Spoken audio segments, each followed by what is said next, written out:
Shederlun Presiden Rusia Vladimir Putin menuding Ukraina berada di balik ledakan di jembatan Crimea yang terjadi pada Sabtu 8 Oktober 2022. Tudingan tersebut disampaikan Putin pada Minggu 9 Oktober 2022 dan menyebut ledakan tersebut sebagai tindakan terorisme.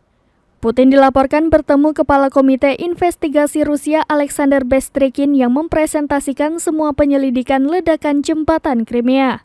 Diberitakan sebelumnya, Komite Anti-Terorisme Nasional Rusia mengatakan sebuah truk barang meledak di jalanan jembatan pada pukul 6:07 waktu setempat. Ledakan di jembatan Crimea yang terletak di atas Selat Kerch disambut gembira oleh sejumlah pejabat Ukraina. Namun, Ukraina tidak mengaku bertanggung jawab atas ledakan di jembatan. Jembatan di Crimea merupakan rute pasokan utama bagi pasukan Moskwa di Ukraina Selatan. Jembatan ini juga merupakan arteri utama untuk pelabuhan Sevastopol, di mana armada Laut Hitam Rusia bermarkas.